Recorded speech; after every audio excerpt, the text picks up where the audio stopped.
Welcome quite officially. Hello to you all. My name is Emily Weiner. I'm with the Philadelphia Area Cooperative Alliance. And tonight's event is brought to you by the Philadelphia Public Bank Coalition and a number of co-sponsors, including Philly Neighborhood Networks, the Economic Dignity Team of Power, A Smart Collaboration, the Public Banking Institute, the Southeast Chapter of Americans for Democratic Action, and Reclaim Philadelphia. And many of those groups are here on the line with us tonight, so we're very happy to have so many of our partners and allies here in the fight. So we're thrilled you're all here. Invite you, again, many of you already have, that's so beautiful, but invite you all to head over to the chat box, say hello, introduce yourself, your name, any organization you're with, if any, where you're located, and one reason that you are optimistic in this coming year. I said earlier, I know you have one. We're going to crowdsource some optimism at the beginning of this conversation and carry us through. Like I said, I'm Emily. I'll be your moderator tonight. I'm going to give you a little heads up of what to expect for our evening together. So we're going to have throughout tonight's town hall a variety of speakers, some short videos, some short video interviews. We have Councilmember Derek Green will be joining us later tonight. And we will be done by 8:30 Eastern time. We're gonna be taking questions along the way. So some of our, I'll say, rules for engagement for the evening are we are gonna ask that you all stay muted as a general rule and type any questions you have along the way in the chat box. A member of our team will be sort of collecting them, and at various points during our town hall tonight, at 3 points to be specific, we'll break and take 1 or 2 questions each. If there are questions that we don't get to over the course of our evening, we will absolutely include some answers in follow-up communication. So if you registered, you'll get that. For our speakers tonight, you've all seen the agenda, seen our plan. If we're running up against time, I will ever so lovingly give you a 1-minute warning for you to wrap your remarks, and we'll move on along. So with all of that said, oh, and my last bit, I suppose, is really an invitation for engagement, is that because some of the videos are at ever so slightly different volumes, so I just encourage you all to be on a full volume setting so you can listen to some of the videos and just adjust on your end accordingly as you need to. All right, so with that, before we get very fully into the program, I'm going to invite Susan Windle, who is a poet. She's also a member of the Philadelphia Public Banking Coalition, to kick us off with a little poem and get us into a reflective mood. So Susan, go ahead and take it away. Thank you, Emily. So good to be here. So let's take a moment. I'll give you a poem to help with this, to remember just how connected we really are. This poem is called Be Constant. It's part of a series of poems I'm working on that are called Instructions During a Planetary Crisis. That's right now. So this is the instruction: be constant. Steady as the earth turns in your commitment to life, to change, to beauty and variability. Listen. Listen as the trees listen to the whispers of the coming light, and respond with happiness in your interior channels, your entire awakening trunk, knowing as the tree knows you will certainly die by human hand or natural cause, and in your dying be surrounded, infused, reformed by earth and her constant creatures, carrying on, creating with you, you who give your steadfast best, are turning forever with her.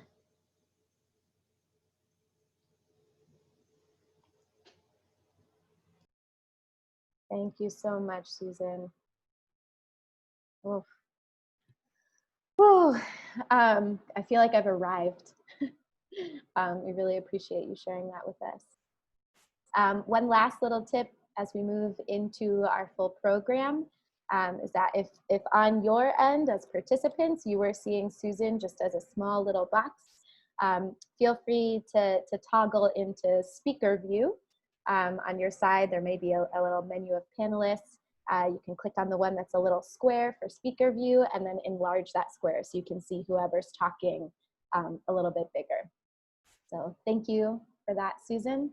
And we're gonna get started with just a neat little video to show us really what public banking is all about. It's new to some of us, it's not so new to others of us, but we'll see through this little clip why a public bank could be so vitally important to all of us and how it intersects with so many facets of our lives. So a reminder again, if you have questions along the way, drop them in the chat box and we'll address some questions during the Q&A portions. So here we go.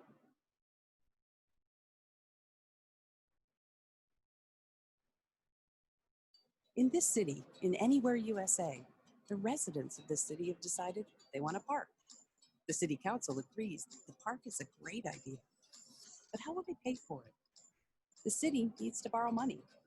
But borrowing money means the city has to pay a lot more money in interest and fees that could double the cost of the park. And that money leaves the city.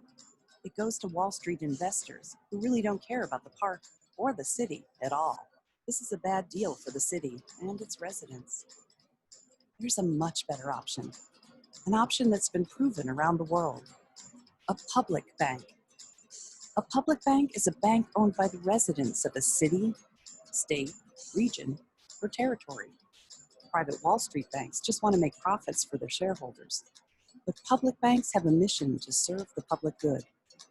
They have to reflect the values and needs of the community. And that makes all the difference. Politicians don't run a public bank. Their job is to just set it up by listening to what the people need and want. Public banks are run by skilled local bankers who know their neighbors. Residents are on the supervising board to keep tabs on what the bank's doing. Public banks can save communities lots of money. First, they cut out expensive Wall Street fees, which can be hundreds of millions of dollars a year in a big city. Second, they can lower interest rates on the city's loans, which means there's more money to spend on other projects. Third, their profits go back to the city, not to Wall Street, so a public bank can make money for the city. All this means the people of the city have a lot more money to fund all the things they need, such as bridges, good roads, good schools, renewable energy, affordable housing, lower taxes, and the park the people wanted. They now control their own money, and they can build their own future. Join the movement. To find out more, go to publicbankinginstitute.org.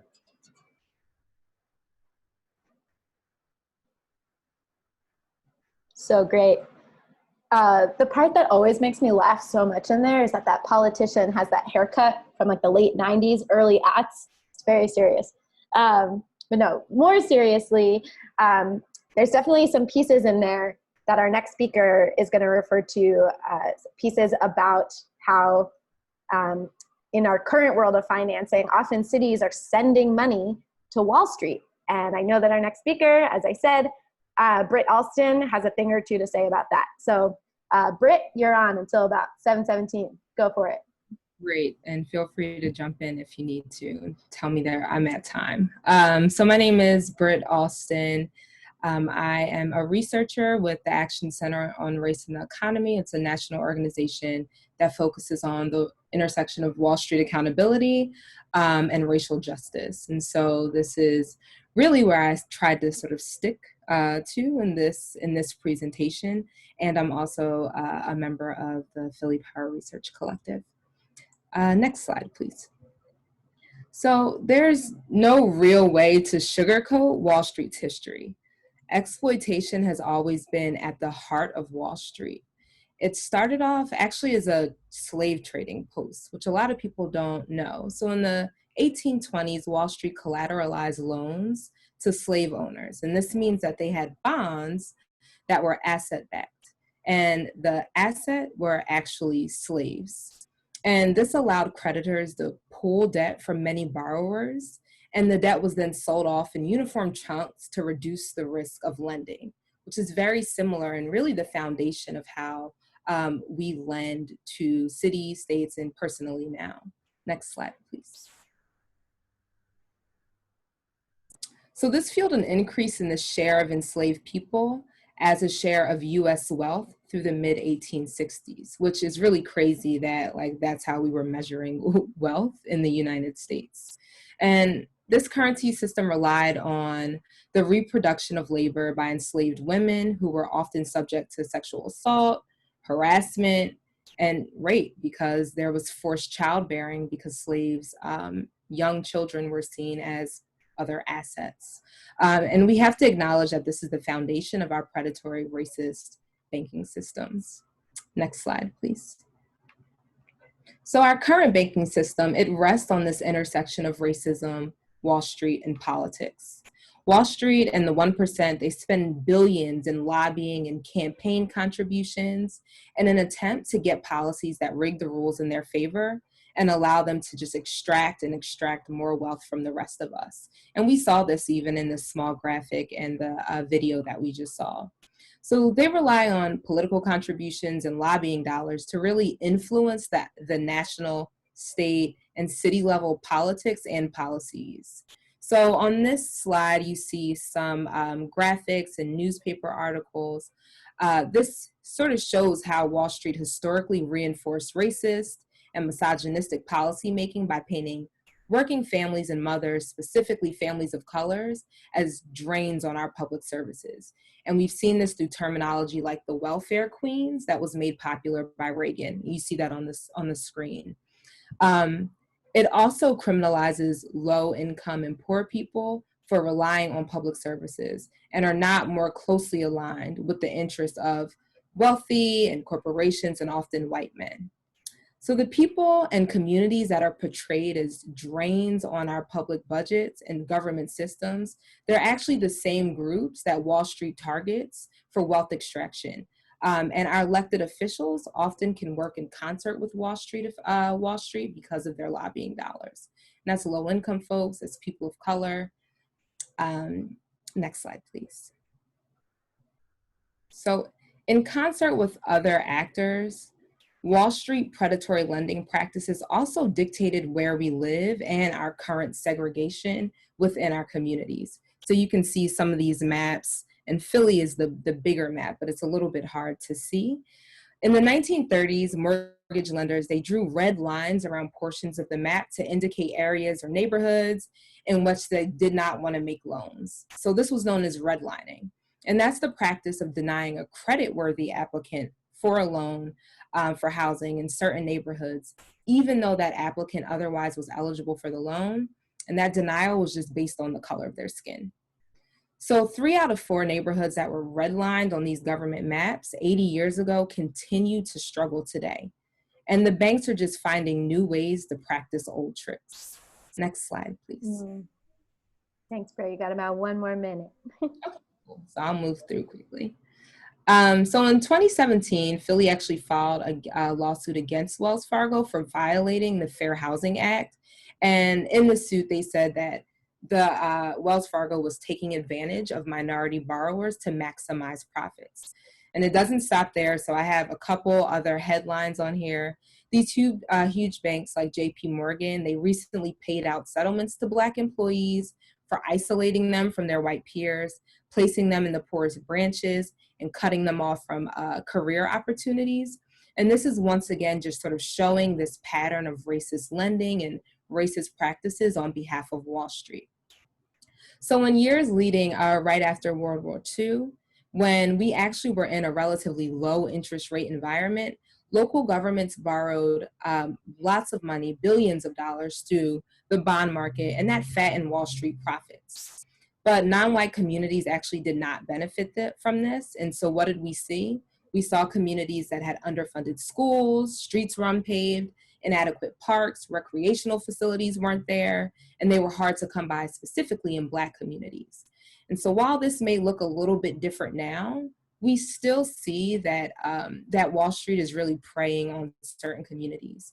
And actually recently, I think it was 2017, Philly filed another lawsuit against major banks for trying to underwrite debt in low-income communities, like a lot in our city. And they actually were artificially inflating interest rates on our city bonds. So the municipal bond market is another sort of example of how Wall Street has really internalized its roots from its beginning. And time again, we see Wall Street prove to be disaster capitalists. Next slide, please. So I'll just quickly go over this. I just wanted to quickly highlight that outside of just our very immediate needs in our community, Wall Street also plays a really huge role in exacerbating the climate crisis and environmental racism in so many poor communities and communities of color throughout the country. Next slide, please.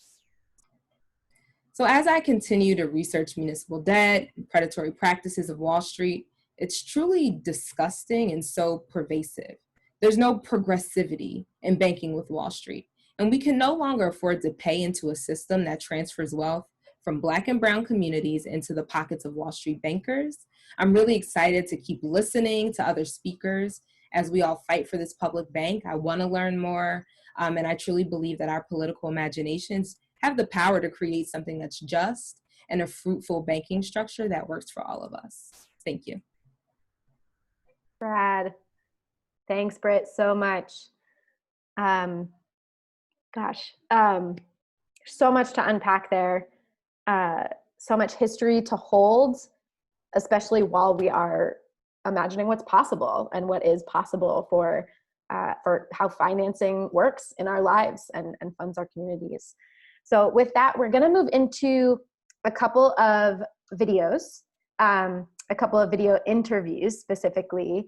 Again, we're just sort of gaining more and more understanding throughout this program about what public banking is all about and what it could potentially do. So our next two live on tape, as they say, speakers have a few things to say about that. So this is going to be Dr. Feigart on creating jobs and economic growth with public banks, and actually interviewed by someone on the line with us tonight, Onlin Wang. Here we go.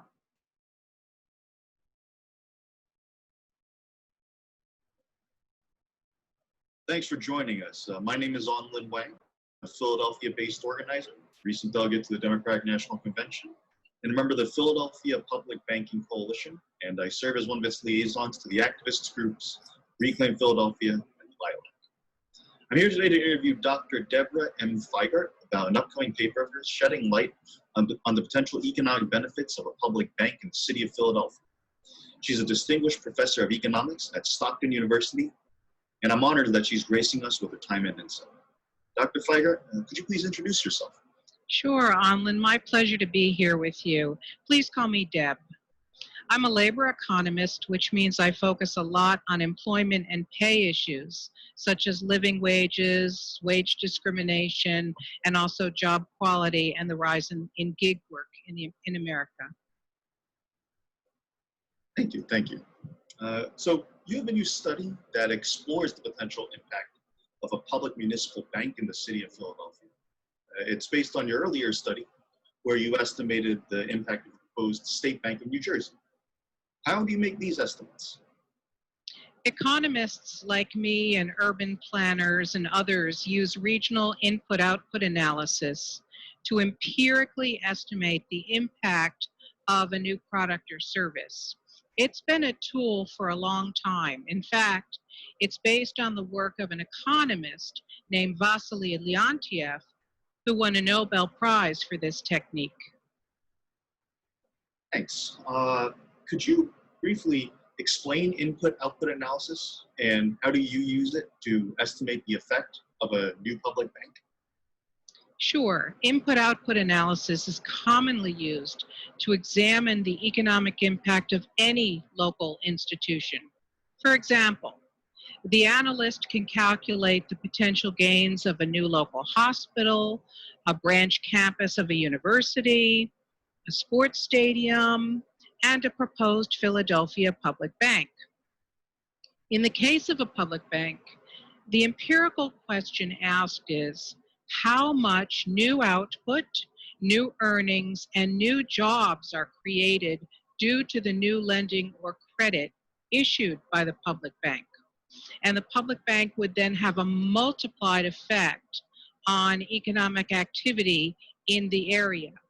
The multipliers are available from the U.S. Department of Commerce Bureau of Economic Analysis, and they're part of a well-known and highly regarded regional input-output modeling system, and it's called RIMS-2.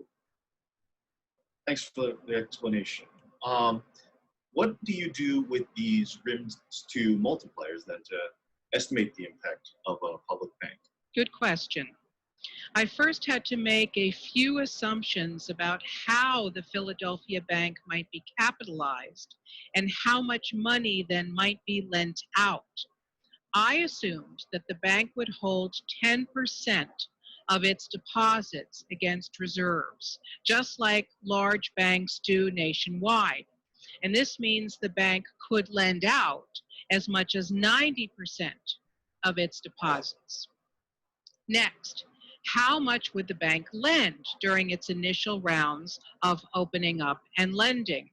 Without knowing the exact legislative mission of the Philadelphia Public Bank, or how much of the general revenue funds the city or city-related functions, such as a school board, would be deposited in the public bank, I began with three relatively conservative models.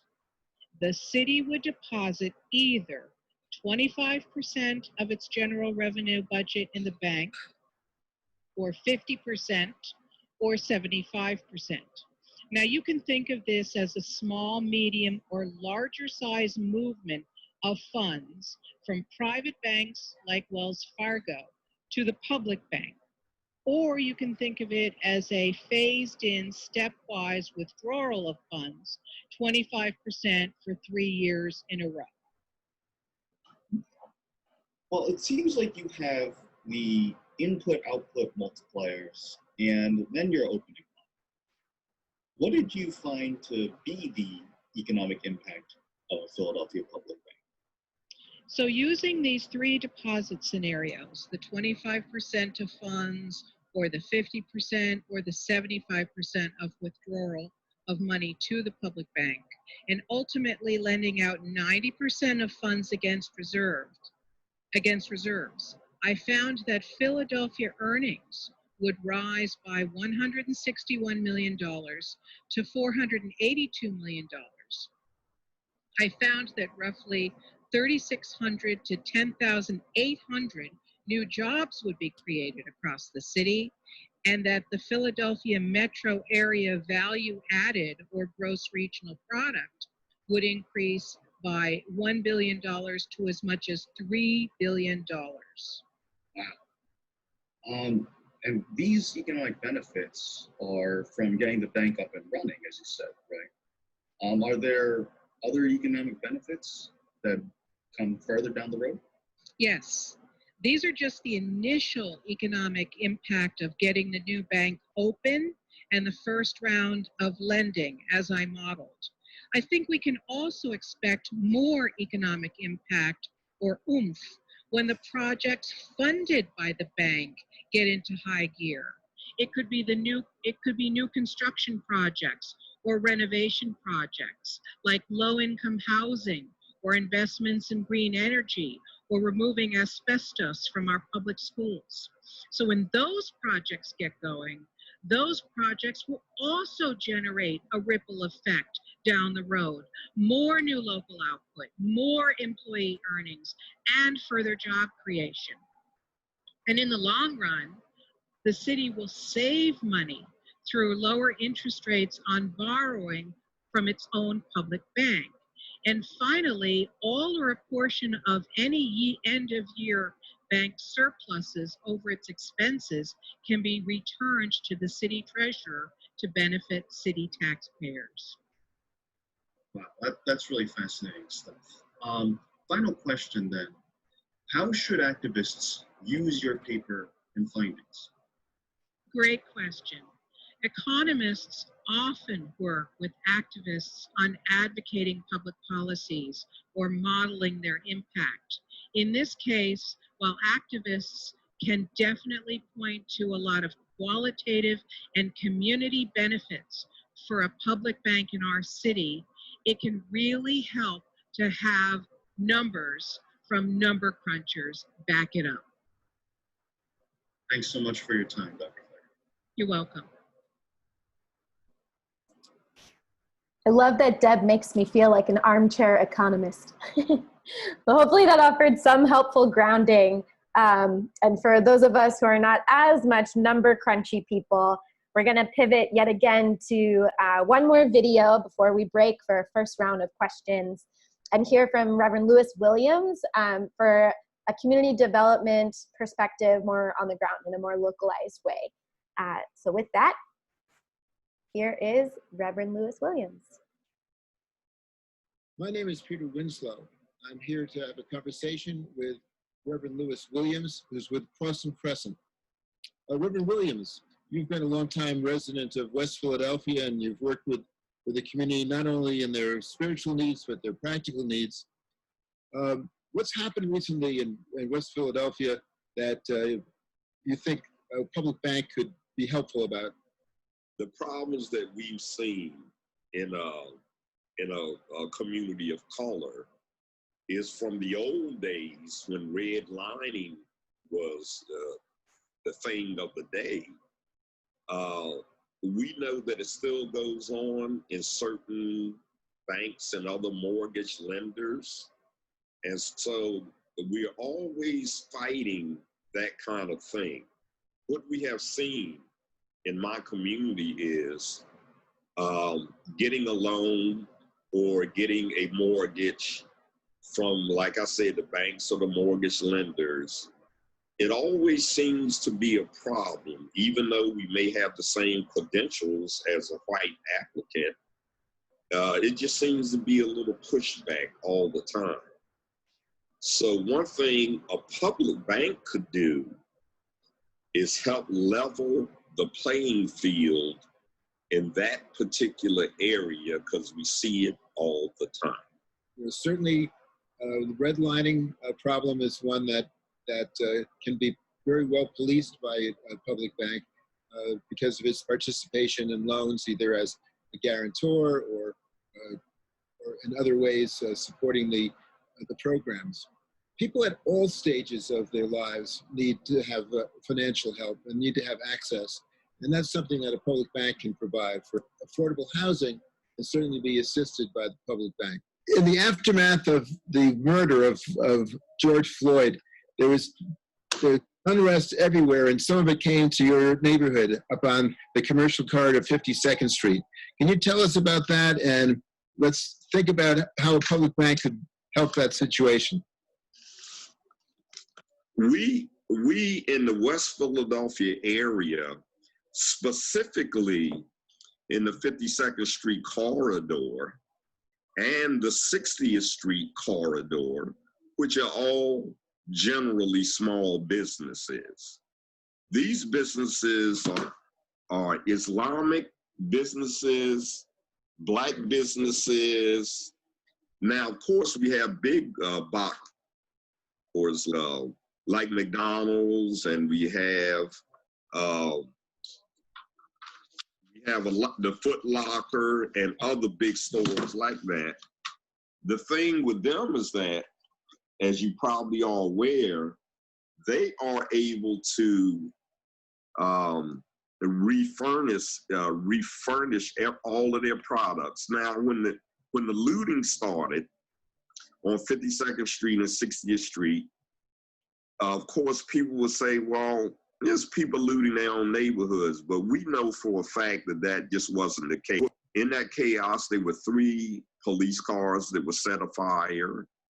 There was looting, like I said. There were a couple of buildings burning. and the small businesses that are on 52nd Street and 60th Street, which are really the heart of those shopping areas. People come from all over to shop there. And so what we had was just chaos. We had the police in every intersection. They were throwing smoke bombs to try to break up certain people. An Islamic friend of mine and myself, once we got here, we took to the street and started walking around. There was a skinhead, there was a swastika on his cheek. And for these people that are small businesses, they're living day to day. They don't have resources in order to restock, which is the big part of any business, is having your stock. I go into a couple of stores now that are open. I still see tears being shed. I still see half of the stock gone and not replaced. And so what I want to know, in a situation like that, we don't know whether it ever happen again or not, but we have to know that these small businesses can go someplace and have another start on life. Can the public bank help us with that? Yes, Louis, it can. The recovering from disasters is something that public banks are extraordinarily good at. They have a wonderful track record of being able to help people and help them quickly with working capital loans, as you're talking about, to replace inventory, and to deal with situations where people are not able to afford or able to obtain adequate insurance, and they are caught in a situation where they don't have cash reserves. So the public bank can help in all of these situations. Well, if that's the case, it sounds like a win-win for small businesses. Yes, it does. All right, folks, at this point, we're gonna pause for our first round of Q&A. I know there's lots of activity in the chat. There's some questions about movement toward getting a public bank in Philadelphia. We will hear from Councilmember Derek Green, who I believe is on the line right now, a little bit later in the evening, so stay tuned. But for this first round, Beth, I'm wondering, Beth Finn, who's a member of the Philadelphia Public Banking Coalition, could you help by lifting up maybe a key question, just one key question that's coming up in the chat? Yeah, so there have been a lot of great questions, and I think you guys will see we're trying to answer some of them as we go. But one thing that's come up in a couple of different ways is, you know, how does the criteria for a public bank and its charter differ from that from a traditional bank? You know, they have a lot of regulations and things like that that they have to abide by. How would the public bank fit into that picture? And I think, Deb, I'm not sure if you are the right person to answer that, or maybe Peter from our Public Banking Coalition, but I want to. Or maybe Walt McCree. Oh yeah, Walt is here too, yes. So either of you, if you have something you'd like to say on that, we'd love to hear it. Sure. Hi, everybody. Yeah, the chartering a bank is a pretty standard sort of a process. It varies from state to state a little bit. Public banks have to fit into that framework also. But public banks are not the same as private banks, and there are a lot of aspects to it that need to be considered and changed. And I'm happy to report that there is, at a congressional level, an initiative to accommodate the creation of public banks that will not have to have the kind of collateralization, for example, or even capitalization issues that are there, and insurance issues. Those are all some of the items that are on the list. So there is a difference between the two. Characterizing those is kind of in process as the states move through their own legislative understandings of how to make public banks real in their state. So adjusting existing laws and regulations for banks is on the agenda. It's part of the evolutionary process that we're all in on this. Thanks, Walt. And we're going to hear more from Walt a little later as he talks about sort of the national scene for public banking. Emily, do we have time for one more question, or should we move on? I think we'll keep on keeping on and see what questions come up for our next two open sections. So for folks on the line, where we're going from here, we have 3 more little mini segments on issue areas and their intersection with the possibility of public banks. So we'll be digging into the environment, co-ops and cooperative enterprise, and public education. So we'll have brief snippets on that, have another Q&A period, and then have some speakers on really the road ahead and what's happening legislatively and what we're hoping for. And we'll have one last round of questions. So with that, we got a video, a speaker, and a video. Put on your seatbelts. None of us are in cars, I don't think. And here we go. So first up, we have Maurice Sampson on the environment and public banking. Yet again, in interview mode with Peter. Here we go. Whoop.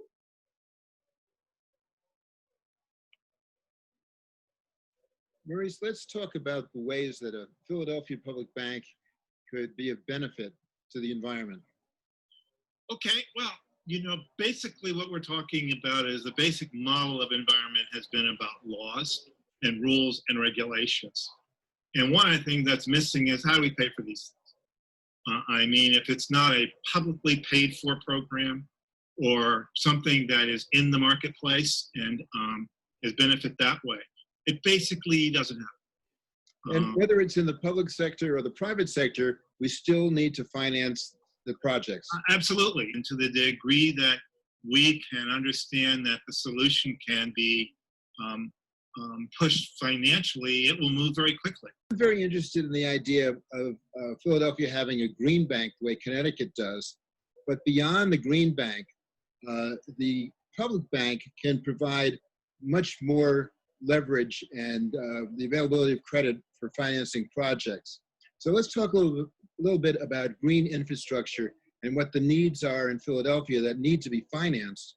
So when we talk about green infrastructure, what we're actually talking about is how we manage stormwater that falls on the streets. And the traditional approach to that has been digging ditches and putting it in pipes and shipping it all out into the waters. And you know, we pave everything over. I mean, most of Philadelphia's, which had an extensive natural stream network, those main streams are literally under our streets. They encapsulated them. And there are openings from the street that go into those drains. If you've ever seen the fish that are painted on the storm drains, what you're looking at is what used to be a stream. And this is the water that goes in. Now, basically what's happened is that we've gotten to the point where there's so much impervious structure, the water has nowhere to go. So opening it back up and giving the water a chance to go back in the ground where it lies turns out not only to be one from an environmental point of view, it's less expensive than putting in the other pipes. Philadelphia, more than any other city in the world right now, has committed itself to green infrastructure. And it is a huge business area right now that's happening. It had been funded up until recently by the water department's investments in upgrading their infrastructure. And a sewer system. Right. How extensive is the reconfiguration of that infrastructure? Well, it's huge. I mean, you figure that everything is under the street right now. And the water, when it rains in this town, as we've experienced, there's no place for the water to go, which is why we see it everywhere but on, you know, and you know, what they're talking about is building infrastructure that as the water falls, it finds a place to get in the ground within yards. So for instance, some of those infrastructures will be opening up the sidewalks, planting trees, and creating access for the water to go in the ground. And when they do that, you're creating trees, you're creating business people who grow trees. You are creating as construction jobs. You also, the mix of what's under the ground is stone and compost. Because compost has a way of holding the moisture for the tree. So the whole compost in the tree, which of course when we get to recycling, talk about that, it's fed that way. So it creates a demand for those items in order to build those infrastructures. We have to be thinking in terms of 3 dimensions. We have to be thinking not only what the surface is that the rain falls on in the ground, but we have to be thinking about what happens under the ground. We also have to think about what happens above that level in terms of green roofs and exactly right. Of channeling the water so that it gets absorbed by the land as opposed to flooding us. And all of those things require investment.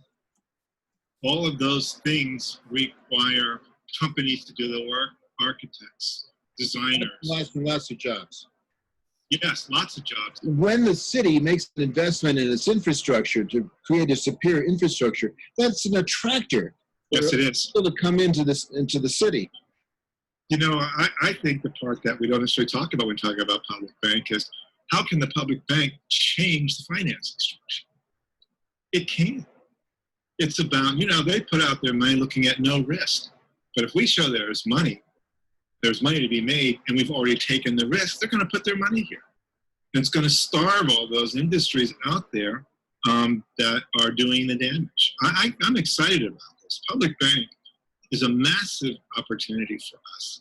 It can bring about a social change so rapidly that it can make our heads spin, you know, and it's not fantasy. This is real, you know? I mean, what is it? Is it $4.5 billion that the city has? That's not chump change.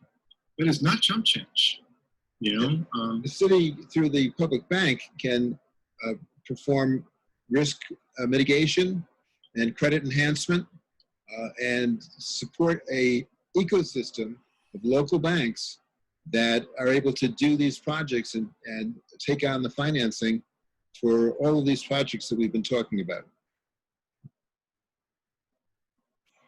Yes, so much yes to funding and financing infrastructure. Any of us who've ever been in West Philly in the swampland with the water just beneath the surface such that the ground sometimes sinks, gives us something to think about. All right, so our next in line for these issue-based speakers is someone I am so very proud to work with at Philadelphia Area Cooperative Alliance, Jamila Medley, our Executive Director. So Jamila, take it away. You've got about 5 minutes. All right, thank you. Can you hear me okay? Yeah, we got you. Okay, great. I'm delighted to be talking with you all tonight about how cooperative business development in the Philadelphia region can be supported possibly by having a public bank in our city. I'm Jamila Medley, Executive Director of the Philadelphia Area Cooperative Alliance, otherwise known as PACA. Cooperative businesses, for those of you who aren't familiar with the business model, are sometimes called co-ops. And they're autonomous associations of people united voluntarily to meet their common economic, social, and cultural needs and aspirations through a jointly owned enterprise. The co-op business model is the equitable economic and community development model that prioritizes profit, people, and planet. Cooperative business development is the economic development strategy that returns wealth to and retains wealth within communities. Co-ops are effective because ownership is rooted in the community and profits are equitably distributed, recirculating money to local stakeholders rather than extracting it to absent ones. Co-ops have lower failure rates than traditional corporations and small businesses. They are also resilient and adaptive during times of economic, social, and political crisis, such as we're experiencing now. Cooperatives can also be used as a tool to preserve legacy businesses that are threatened by closure, especially when we think about what they're calling the silver tsunami with the retirement of baby boomers. They're thinking about transferring ownership from individual owners to workers. Co-ops also boost the civic capacity of their participants, yielding myriad other democratic benefits. And co-ops are also known to treat and pay workers better, which is especially critical in industries typically characterized by low wage or inconsistent work, the very industries in which we are seeing a rise in cooperatives, such as childcare, construction, home care, cleaning, or food service and manufacturing. As a member-based nonprofit, PACA currently has 25 member co-ops that include grocery stores, daycare centers, birth workers, media makers, renewable energy enterprises, credit unions, and more. Our co-op members collectively employ over 500 people in mostly full-time jobs here in the city of Philadelphia. Now, over the last 5 years, co-op development in the United States has significantly advanced and shifted, changing who is served and how the work is done. In Philadelphia, we've seen large increases in demand for co-op development from Black and Latinx communities. That has been coupled with an increase in interest from organizers of social justice movements who are looking to the cooperative model as a tool for poverty reduction, anti-gentrification and displacement, and a supportive, equitable alternative for workers in exploitative industries. The majority of Philadelphia co-ops forming between 2011 and 2016 were nearly all white-owned, with support from mostly white co-op developers. A major shift has occurred recently, where interest in co-ops has been most significant from Latinx immigrants and Black entrepreneurs. For example, in 2018, 67% of co-ops in development in Philadelphia were majority owned by Black or Latinx co-op entrepreneurs. This can be attributed to a growing awareness of the benefits of co-ops to aid marginalized communities of color. It's also a reflection of PACA actively spreading awareness that co-ops can be part of the solution to problems that in particular are rooted in classism, racism, and xenophobia. An ongoing challenge, however, to scaling and advancing the creation of cooperatives, particularly among the communities PACA centers its work with, is the under-availability of non-extractive capital.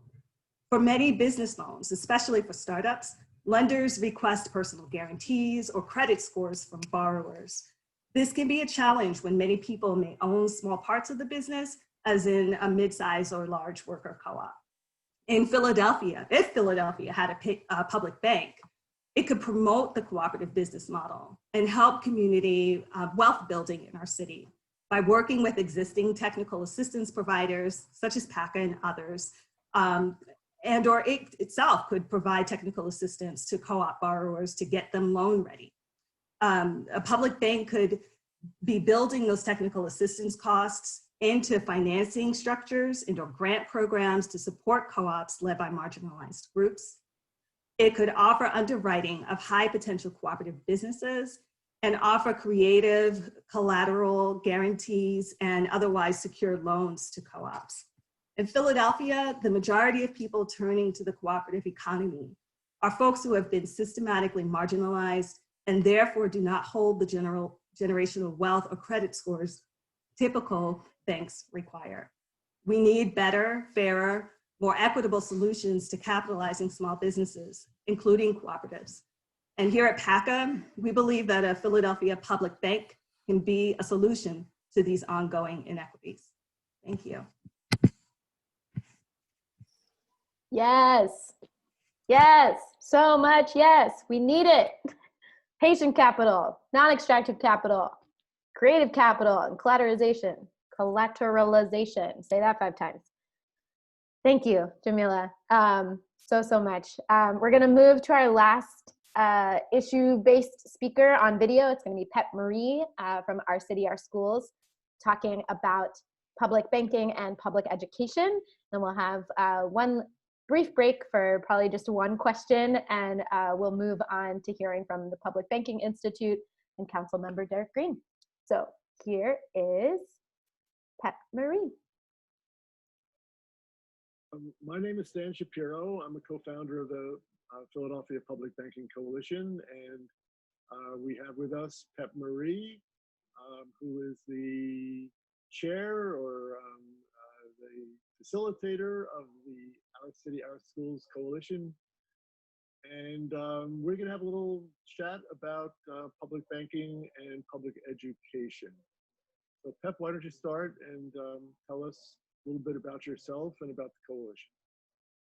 Hi, I'm Pep Marie, and I'm the coalition coordinator for Our City, Our Schools. We are a coalition of youth, educators, parents, and community organizations fighting for educational justice here in Philly. Pep, you're aware that we're attempting to create a public bank in Philadelphia. Wondering what you think a public bank could do for public education. So in our city, our schools, we really try to center the needs and desires of students, their parents, and their teachers, really who is ever connected to the school. And so while we focus on what we want the Board of Education to invest in and divest from, we're also looking at what are new ways to bring revenue to our schools to really invest in the things that we want. And so we include a call for the public bank on our platform because we believe it's one of those ways to do that, to make sure that there is that resource in the Philadelphia School District to fund the things that we want.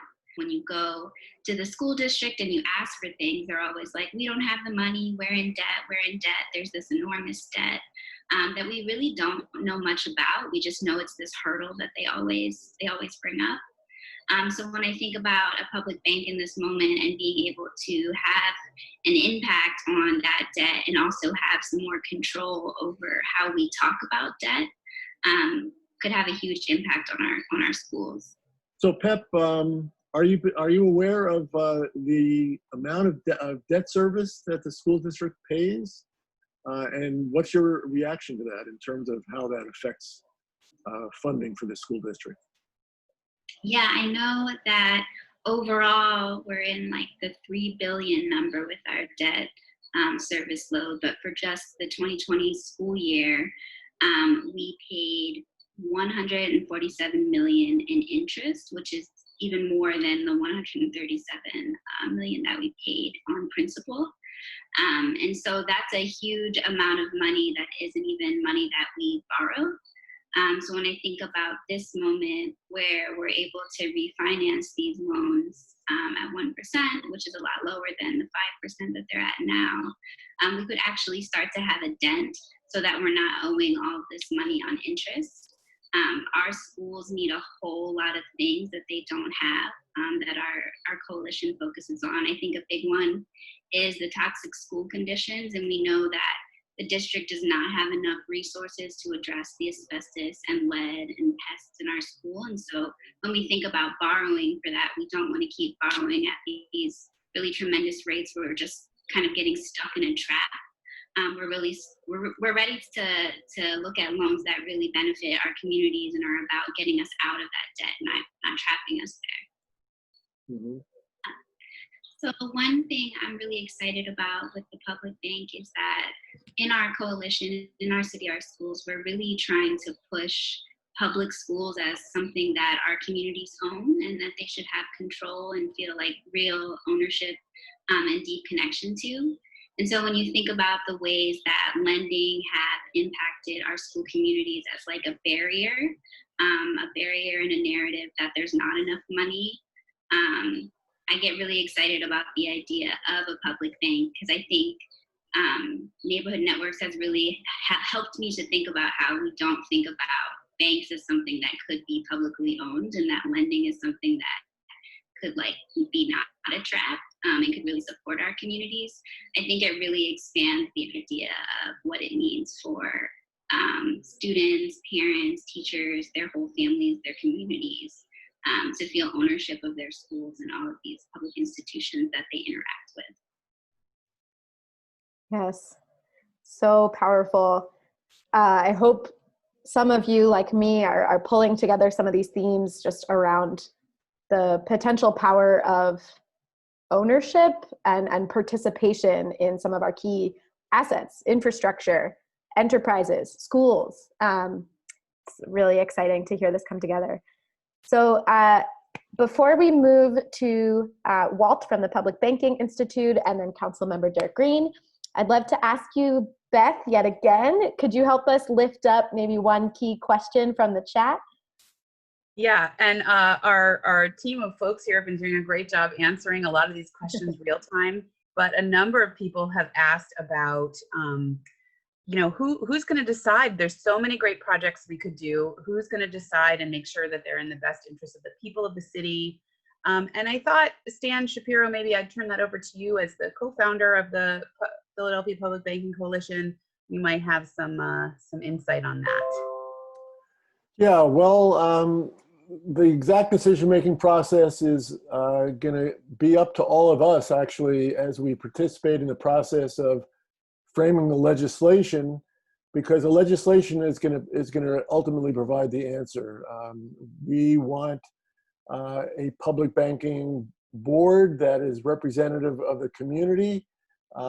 Certainly, decision makers will include members of city council as well, public officials as well. But we hope that the legislation will have a strong number of community stakeholders in these decision-making roles, and then we'll make great decisions. We'll be able to fund the things that we've been talking about today. We don't want to be digging up streets looking for shale gas, even if we actually find out that it's there. We hope it's not there. But all of us are going to have to stay engaged, and if we do, we think that the right priorities are going to be the priorities of the bank. Awesome. Yeah, thanks. All right, back to you, Emily. Groovy. Thanks, Beth. Thanks, Dan. Yeah, it's so exciting to think about the design process and our collective advocacy efforts up front to really ensure that the structure is set up to be highly participatory and to keep folks engaged throughout the existence of the public bank. Indeed. So we'll dig in, and I'm sure people will have juicy questions for Councilmember Green on the line. We're going to move ahead to our sort of two more key speakers tonight. So first, we're going to hear from Walt McGee, who's one of the co-founders of the Public Banking Institute. Walt, go for it. You're on the line till about 8:07. Okay, good. I've started my stopwatch. Thank you very much. Thanks everyone for this fine gathering and for inviting me to it. I've been working on bringing a public bank to Philadelphia since about 2012 with our friend and colleague Mike Krause, who has deep political and personal roots here in Pennsylvania. I'm sure he'd be delighted to know that such robust and intelligent public support has been generated for this effort. My acknowledgement also to Stan Shapiro and Connie Belay and Kay Lasker and Stan Pokras and so many others, like too many to name here, for all of your success in bringing this out of the woods and bringing it forward into the community for an opportunity. It's a huge opportunity for Philadelphia. I would remind you that public banking really got its start here in Philadelphia by the Quakers back in the early 1700s, where they devised a credit issuing mechanism to help build the new community. It was the issuance of credit which enabled our industrious forebears to create a funding mechanism for not only survival, but also to thrive, which clearly they did. Our efforts here today are just the same. They reflect not only that we remain connected personally and economically to each other, but that we remain connected with our passion for life, community success, and for well-being, which the bank can help bring about and realize. This is the spirit. This is the spirit that has engaged people around the country since we began this effort nationally about 10 years ago. My job tonight is really to give you just a postage stamp glimpse of what some of the other developments around the country have been, and what's notable about them, and hopefully what lessons we might employ here in Philadelphia. So let's start out west, where this whole national initiative got underway with Ellen Brown, The Web of Debt, that book and so forth, which all let us know that we were trapped in a systemic debt machine that was doing nothing but extracting our wealth and depriving us of the opportunity of that strength. So let's take a look at what's happening in California, where in the last year, a number of important successes have been realized. Last year, Bill 857 basically codified the creation of municipal public banks in the state, meaning that it became okay to have one. And within a 7-year period, within a 10-year period, no more than 7 banks will be allowed. So we've already got a line of cities who are looking to create their own banks: San Francisco, LA, Santa Rosa, Oakland, Berkeley, Richmond, northern counties, Mendocino, Humboldt, Santa Rosa, et cetera, they're all in line to create their own banks, and they've done a bunch of research around that. So they're very active. But one of the cool things, and really I think a significant development legislatively and also conceptually, is that there is a new piece of legislation which was up at under AB 310 this year. It'll be reissued as a new bill at the start of next year. And basically what it does is it takes their infrastructure bank, which is a misnomer because it's not a bank, it's a fund, their infrastructure bank, which has $400 million in it, and turn it into a depository bank, which is the magic of banking, where that $400 million for repairs and improvements of infrastructure would turn into, let's see, $4 billion, if I get the zeros right. That's the power of the depository banking institutions that we're looking to create here in Philadelphia and all over the country. Its impact will be enormous, and they have a great organization. I want to say that it's the kind of model that we could all learn from, insofar as when they passed this bill last year, they brought in 180 unions and civic organizations and all kinds of people, as well as the Democratic Party and and the legislative leaders around the state. So they passed this bill, which was completely a surprise for everybody.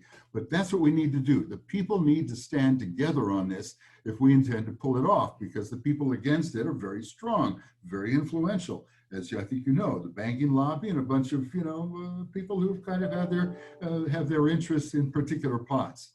All right, so let's move up the coast to Washington State, which has been at it for about 10 years.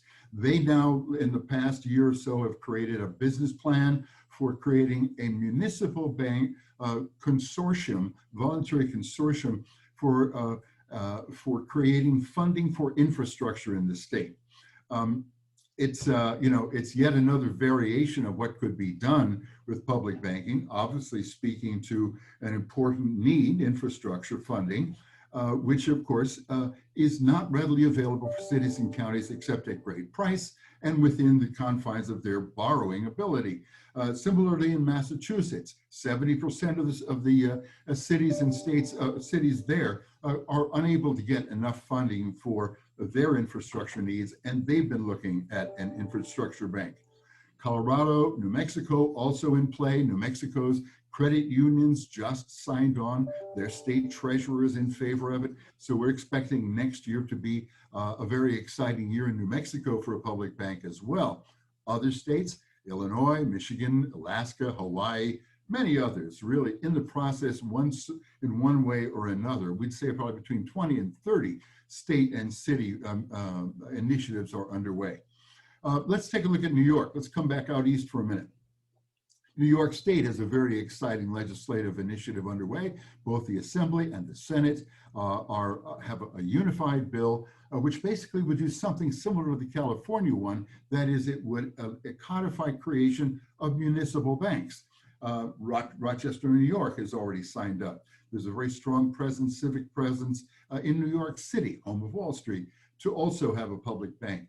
The Senate leader, the leader of the Senate Banking Committee, Jim Sanders, who, by the way, got turned on to this idea in Philadelphia in 2014 when we had our gathering there. He's on the case, leading that with Albananti in the Assembly. So New York, we expect to see some progress. In New Jersey, God bless him, Governor Phil Murphy ran on the public bank. Out of his 10 commitments, that's the only one he hasn't been able to complete on, but he's committed to and has created an implementation board, not a study, but an implementation board to look at how they can do it.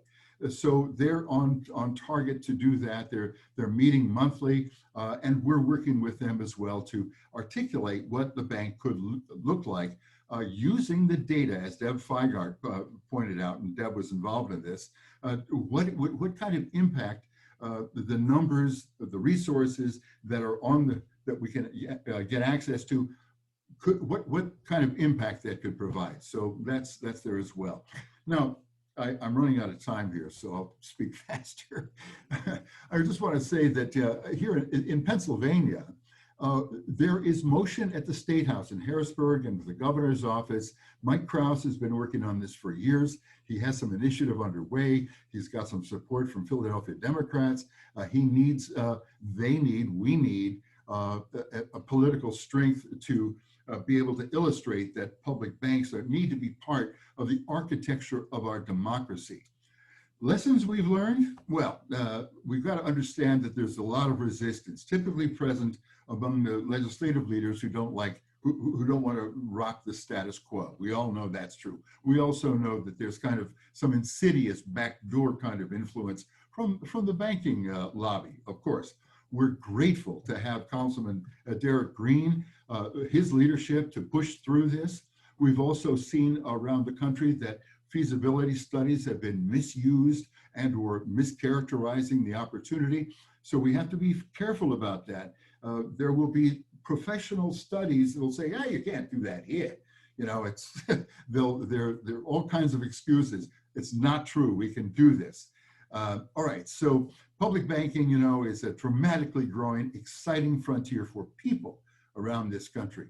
States and cities are facing huge disadvantages with Wall Street. They're facing huge shortfalls in revenues because of the COVID thing. And, you know, so they're not getting any breaks anywhere, either on Wall Street or at the Fed. You know, if we had a public bank in Philadelphia, we could borrow from the Federal Reserve at 0.5% interest instead of 3.5 to 5%, a huge savings. That's just one example of why we need to have a public bank. Now, just one final thought, y'all. Do not let the Philadelphia political machine control this bank, okay? This has got to be the people's bank. And you know very well that there's a tremendous amount of complexity and internecine sort of give and take. The public bank has to be independent of City Hall. I'm just going to leave that with you. You can chew on it, but that's really important. Okay.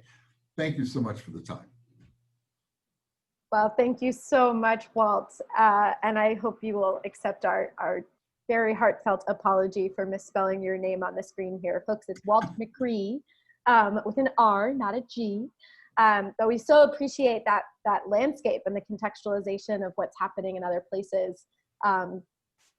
Your phrase, the architecture of democracy, really stood out to me. And I think there could be perhaps no better segue than that to bring on Councilmember Derek Green. So Councilmember, you've got the floor. We've got you for 7, 8, 10 minutes, and we're just so happy you're here. Yeah, sure. However long we all can stay.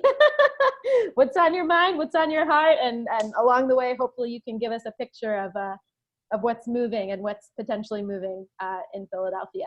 So take it away. Well, thank you, Emily. I want to thank all of the participants in the Philadelphia Public Bank Coalition. This has been a movement. I'm just one part of this movement, and I'm just happy and excited to have this conversation. If you would have told me back in, I guess, the early 90s when I first became a banker, there would be some type of call late summer with over 100 people, close to 130 people talking about banking, I would have said you are probably crazy. But I think because this concept has so many opportunities, I think it really has created this type of energy. And I have to really thank all of the advocates and the people in the Philadelphia Public Bank Coalition who really have been pushing this issue forward. I was going to just jump right into where we've been and how we've gotten to this point with this concept from a legislative perspective.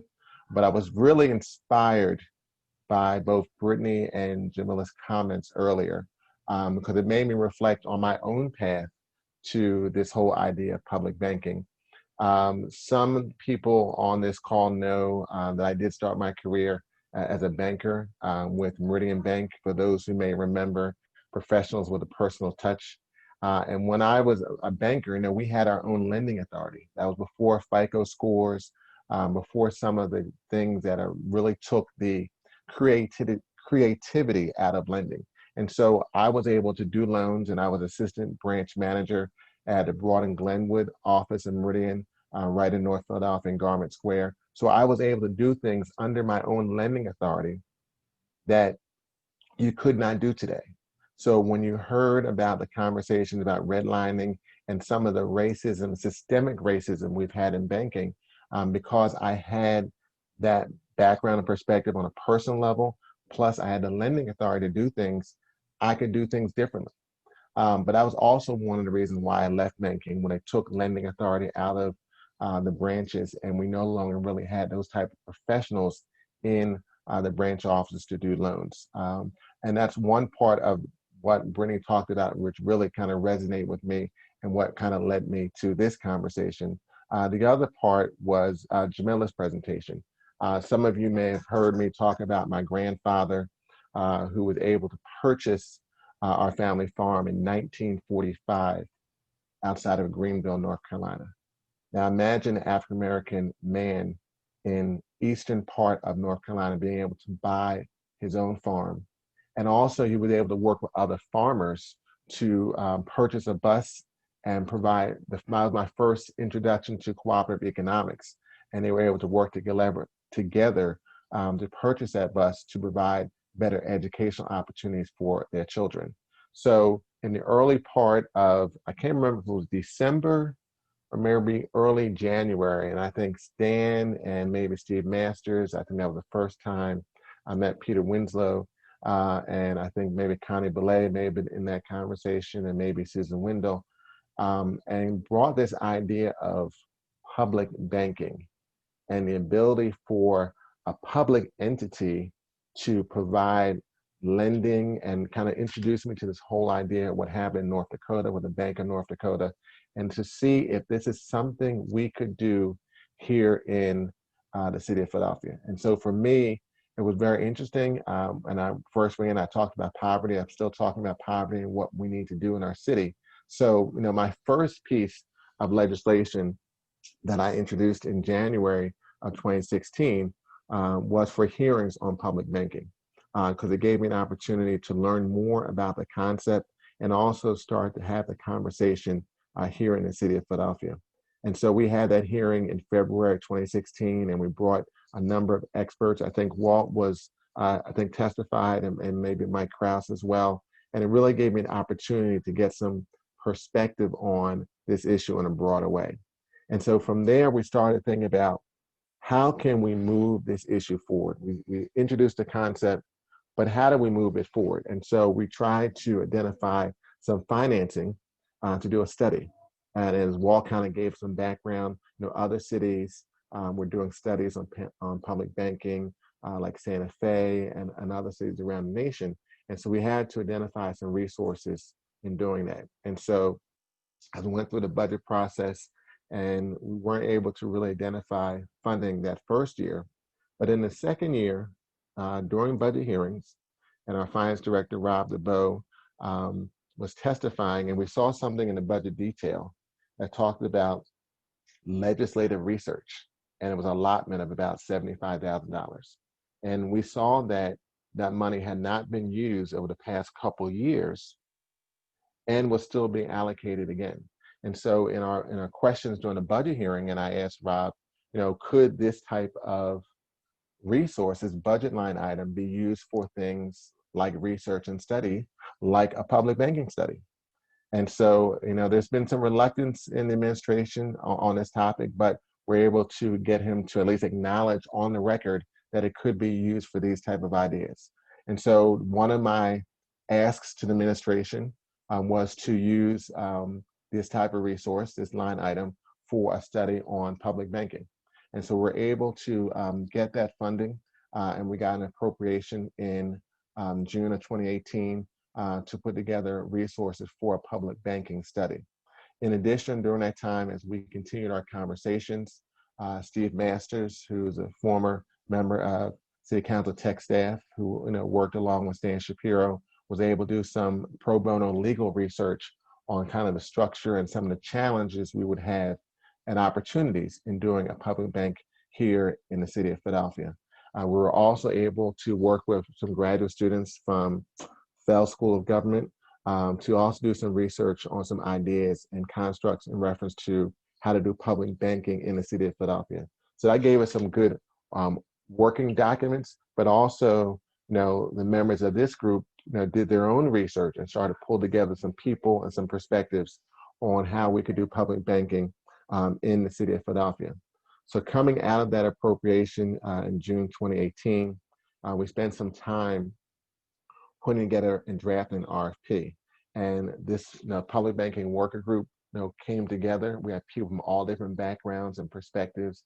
Some like Emma Chappelle, who was the founder of United Bank, and others who did work in this field, as well as those who are activists who wanted to see what could we do with this concept of public banking. So we issued the RFP. We had different people responded. The city selected HRNA, who had worked on a previous study in the nation. And we also tried to galvanize additional support for public banking by actually having a public bank lobby day in March of 2019. Then we were able to kick off the study and the work, and then we did that in December of 2019. And we had our kickoff meeting with HRNA and the Public Bank Working Group. And so we were moving forward and making progress, hoping to have the study done, early part of, or mid part of 2020. Then something that I don't think any of us would have ever contemplated, COVID occurred. And so due to that, that put things kind of somewhat on the back burner, but we were still able to have conversations and engagement and different types of policy considerations and concerns about the study. I want to thank both Stan and Peter, continue to push the envelope on certain policy perspectives. And so we were able to have a back and forth as we were working on the study, and a number of people in the public banking working group provided a lot of research and analysis and worked on a lot of the drafts of the HRNA study. So now we are into the beginning of September. We anticipate in a very short time period the public release of that study. Also, I reintroduced a resolution to have additional hearings on public banking. And so we hope to have hearings on public banking this fall and really try to educate more people. And we started that education during my first term in council, and we'll continue that this fall. And then my hope is, coming out of this conversation, we can start to draft legislation.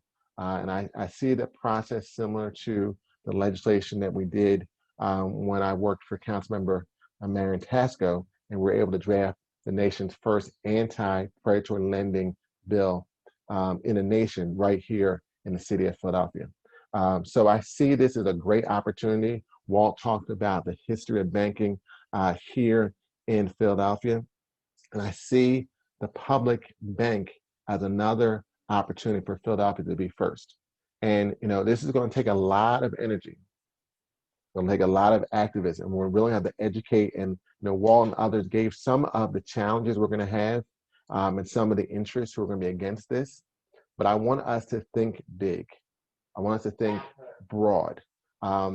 We have an opportunity to really do something different and unique, especially at this time when we're dealing with so many issues like COVID, and as Brittany talked about earlier with George Floyd and Breonna Taylor and Ahmaud Arbery, and more recently, Jacob Blake. So we have an exciting opportunity. I just hope that we can stay committed to this issue. It's going to take time. It's going to take energy. We're going to be going against some really entrenched forces, but I think the fact that all of you are invested in this idea with the hope and possibility of what public banking can bring to the city of Philadelphia really makes me energized, and I'm happy to be here and to continue on this path to create this type of opportunity here in the city of Philadelphia. Thank you so much, Councilmember Green. You got, at its peak tonight, I think we had about 134 folks on the line. So I hope you studied everybody's names, because it seems like they're going to be your friends pretty soon. But we really appreciate you bringing your personal story and an understanding of really what connects and commits you to this work. and your championship, as always. So Beth, yet again, I'm going to call on you to maybe bring us home with like one big question, and my invitation to the rest of you all is to know and trust. We will follow up with all the many others. We will. I've been tracking all the questions, and we're going to send out the answers to them afterwards in the follow-up email that we send when you registered. So, Councilman Green, I'm going to throw this one to you. What do you think is the biggest hurdle facing us establishing a public bank here in Philadelphia, and how can we as the community make sure that it happens? The biggest hurdle, I think, and I think Walt kind of touched on it, and I'm going to make it a little more local, is the concept of Megadelphia. We can't do this because it's too big, it's too ambitious, it's never been done before. All of the things are reasons why we can't, as opposed to reasons why we can. When you think about just the history of this nation, when you think about all the things we have gone through, we'll be able to look back in the future on how we got through COVID. So I think that is probably the biggest challenge. People saying, well, we can't do this or we can't do that. Let's focus on what we can do and how we can do it going forward. And we have somewhat of a roadmap, although different, for the Bank of North Dakota, because they were in a crisis and they created that institution. So let's focus on what we can do and not what we can't. If there is a barrier, barriers are an immovable object, but you can walk around a barrier or move around a barrier. So I think that's probably the biggest challenge of those who have that negative perspective as opposed to positive, and figure out how we can get it done. That's great. Yes. Does anybody get a little like phoenix rising from the ashes type of feeling from that? But it's real. I do think, actually, I'm glad, Councilmember Green, that you did bring up the Dakota example, because I do think there is something about moments of crisis, and that we are very much in now, crisis reckoning that can open the door for more deep transformation. So, so Peter, I'd love for you to actually speak to this, speak to the road ahead, pick up on anything you'd like to, and tell us all how we're going to stay engaged. How are we going to get there?